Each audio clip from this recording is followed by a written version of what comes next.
never thought I'd come to this part of town again. Did the townspeople ever confront Moorcroft after the fire started? A few times, aye. After it became clear he'd endangered all the miners' lives, there were a few gatherings up and down here. In fact, that's right around the time he got those big ugly gates installed. Got to keep the riffraff out somehow. Aye. A few of us he banded together to try to take him to court when he refused to pay the redundancies. But even with us pooling our resources, we just couldn't afford the solicitors to fight a long battle. And Moorcroft is the type who would drag that case on out of pure spite. Fucking wanker. My God, how can someone be so heartless like that? To reap all those profits and then actively despise the men and women who made it all possible? One time, back when the town was still somewhat functioning, this journalist caught up with Moorcroft and asked him if he felt any responsibility for what had happened. Must have been his lucky day, because Moorcroft actually stopped to give him a quote. My only responsibility is to make money for me and mine. Everyone else is a tool to be exploited. What a horrible way to live your life. Welcome to end-stage capitalism, where the capacity for human greed trumps all morality. Well, don't get me wrong. I've never been one of those work-shy liberals or anything like that. I believe in a hard day's graft. I believe in a man earning what he gets. And I've never been jealous of everything Moorcroft's family was born with. But the way he turned his backs on us, like we were filth.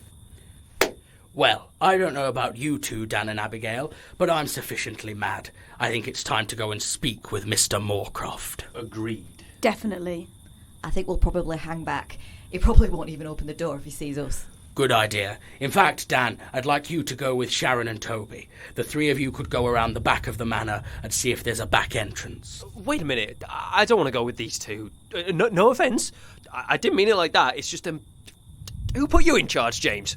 What do you mean, who put me in charge? I've always been in charge. That's our group dynamic. I'm the leader, the brains. Abigail is the sassy, sarcastic one. And I'm the muscle? No. You're the annoying tag-along nobody really wants, yet the studio keeps insisting we force you into the plot. You're like the scrappy do of our gang. Oh, your pop culture references are all over the place, mate. Also, you're delusional if you think you're the leader. We wouldn't have some alcoholic drunk... Abigail, tell him I'm the leader. Will you both shut up? Clearly I'm the leader. Girl power and all that. Fine, I can agree with that. Now, can you please tell him I'm coming with you two? Dan, go with Toby and Sharon.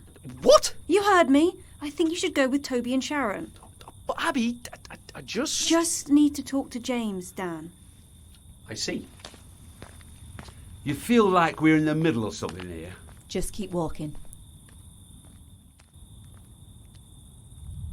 Come on, let's get this over with.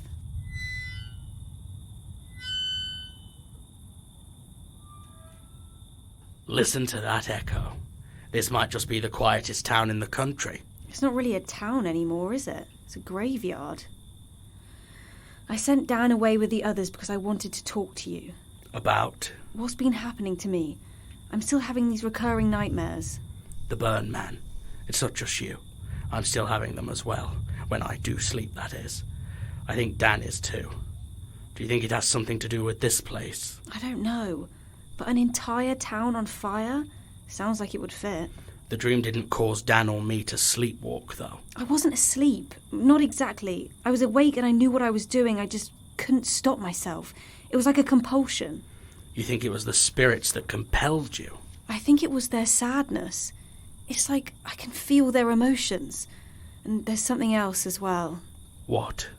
I heard it again. The signal.